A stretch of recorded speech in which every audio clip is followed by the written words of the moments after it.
ജിഷാൻ റഹ്മാൻ, വിധു ദാമോദരൻ, ബിപിൻ ബാലൻ എന്നിവരായിരുന്നു ആ ടീം. മത്സരിച്ചത് ഫിഷിംഗ് ടൈഡ്സ് അബുദാബി എന്ന ടീമായി. മത്സരത്തിലും ഒരു തവണ ചൂണ്ട പൊട്ടിച്ച മീൻ കൈവത്തിരുന്നു.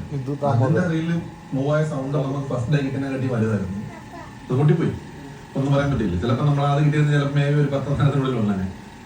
സ്വദേശി പവറിന്റെ ചൂണ്ടയിൽ കുരുങ്ങിയ 34.35 കിലോഗ്രാം ഭാരമുള്ള മീനിനാണ് മത്സരത്തിൽ ഒന്നാം സമ്മാനം. 1.5 ലക്ഷം ദിർഹവും നിസാൻ പെട്രോൾ വാഹനവുമായിരുന്നു സമ്മാനം.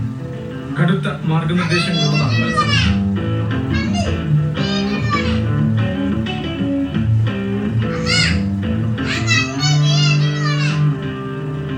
ജോലിയിൽ നിന്ന് കിട്ടുന്ന ഒഴിവു സമയം, ചെലവ്, എല്ലാവരും പങ്കെടുത്ത് സംഘടിപ്പിക്കുന്ന ബോട്ട്, കടലിനെ കുറിച്ചും മീൻ ലഭ്യതയെ കുറിച്ചുമുള്ള നല്ല അറിവ്, ദിവസങ്ങളോളം ചെലവഴിക്കാനുള്ള ക്ഷമ, ഇവയെല്ലാമാണ് ഇവരുടെ കൈമുതൽ. ഇപ്പോൾ ഡീപ് സീ പോവുകയാണെങ്കിൽ ആദ്യം നോക്കുക വെതറാണ്, എത്ര നോട്ടിക്കൽ മൈൽസ് വിൻഡ് ഉണ്ട്, പിന്നെ വേവ്സിൻ്റെ ഹൈറ്റ് എങ്ങനെയാണ്, നമ്മൾ ഏത് ഭാഗത്തേക്കാണ് പോകുന്നുള്ളത്, നമ്മൾ അതൊന്ന് പ്ലാൻ ചെയ്യും. എന്നിട്ട് എന്ത് ഫിഷാണ് നമ്മൾ ടാർഗറ്റ് ചെയ്യുന്നുള്ളത് ഫിഷ്, അതായത് ടോപ്പ് വാട്ടർ ഫിഷാണോ അല്ലെങ്കിൽ ബോട്ടമാണോ. ഇപ്പോൾ ടോപ്പ് വാട്ടർ ആണെങ്കിൽ യൂഷ്വലി നമ്മൾ ഇതുപോലെ സെറ്റപ്പ് എടുക്കും. ഇതിപ്പം ഇതൊരു കാസ്റ്റിംഗ് സെറ്റപ്പാണ്. ഇത് സീ ഭയങ്കര റഫായെങ്കിൽ നമുക്ക് രാത്രി ചിലപ്പോൾ ഒരുപോലെ കണ്ണടയ്ക്കാൻ പറ്റത്തില്ല. ഇതൊക്കെ ആണെങ്കിൽ ആ ഒരു മീൻ കിട്ടുന്നതും ആ ഒരു എക്സ്പീരിയൻസും ഒരു ഭയങ്കര ഒരു പോസിറ്റീവ് എനർജിയാണ് നമുക്ക് എല്ലാവർക്കും തരുന്നത്. തലങ്കര സ്വദേശി സിയാദ് ഹനീഫ്, നൈസാം യൂനിസ്, കിളിമാനൂർ സ്വദേശി കിരൺ, കാഞ്ഞങ്ങാട് സ്വദേശി ഹാരിസ്, മാട്ടൂൽ സ്വദേശി ഷബീർ മുസ്തഫ, മാനന്തവാടി സ്വദേശി അബ്ദുൽ മുത്തലിബ് എന്നിവരാണ് അബുദാബി ഫിഷിംഗ് ടൈംസിലെ മറ്റംഗങ്ങൾ.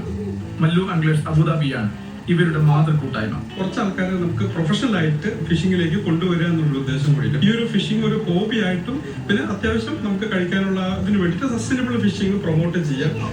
ബീച്ചിലൊക്കെ വരുന്ന പ്ലാസ്റ്റിക്കുകൾ, അങ്ങനെ നമുക്ക് കുറച്ച് എൻവയോൺമെന്റൽ ഫ്രണ്ട്ലി ആയിട്ടുള്ള കുറച്ച് കാര്യങ്ങളുടെ കൂടെയാണ് നമ്മൾ ഈ ഗ്രൂപ്പ് മുന്നോട്ട് വെക്കുന്നത്. ഒഴിവു സമയങ്ങൾ കടലിൽ ചെലവഴിക്കുന്ന, മീൻപിടുത്തം ഹരമാക്കി ഒന്നിച്ചു നിൽക്കുന്ന ഒരു കൂട്ടം മലയാളികൾ.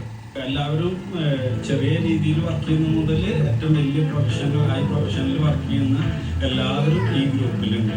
ചിലവേറിയത് കൂടിയാണ് ഈ പരിപാടി. ബോട്ട് വാടകയ്ക്ക് എടുക്കുന്നതും ചൂണ്ടയുൾപ്പെടെ ഉപകരണങ്ങൾ സ്വന്തമാക്കുന്നതും ഒക്കെ വലിയ ചിലവുള്ളത്. ഹൈലി എക്സ്പെൻസീവ് ആയിട്ടുള്ള എക്യുപ്മെന്റ്സ് ആണുള്ളത്. സോ നമ്മുടെ ടീമിന്റെ മൊത്തം എന്താ പറയുക, എല്ലാവരും എടുത്തു വെച്ചാൽ അത് വലിയൊരു എമൗണ്ട് തന്നെ ആയിരിക്കും. പക്ഷേ നോ ഡൗട്ട്.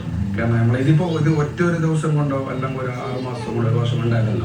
ഇത് വർഷങ്ങളായിട്ട് നമ്മളിങ്ങനെ വാങ്ങി കൂട്ടി ആയ ഒരു സെറ്റപ്പാണ് ഇത്. സ്പോൺസർ ചെയ്യാൻ ആളെ കിട്ടിയത് ഇത്തവണ മലയാളികളുടെ പേര് കൂടി സമ്മാന പട്ടികയിൽ വരാൻ സഹായകമായി. ഒന്ന് നമ്മുടെ ഫ്രണ്ട്സ് തന്നെയാണ്. അവരെ പ്രൊമോട്ട് ചെയ്യുന്നതിൽ നമുക്ക് സന്തോഷമേ ഉള്ളൂ. പുറത്തുനിന്ന് ഒരാളെ സപ്പോർട്ട് ചെയ്യുന്നതിൽ കൂടുതൽ നമ്മുടെ ഫ്രണ്ട്സിനെ സപ്പോർട്ട് ചെയ്യുന്നതാണ്.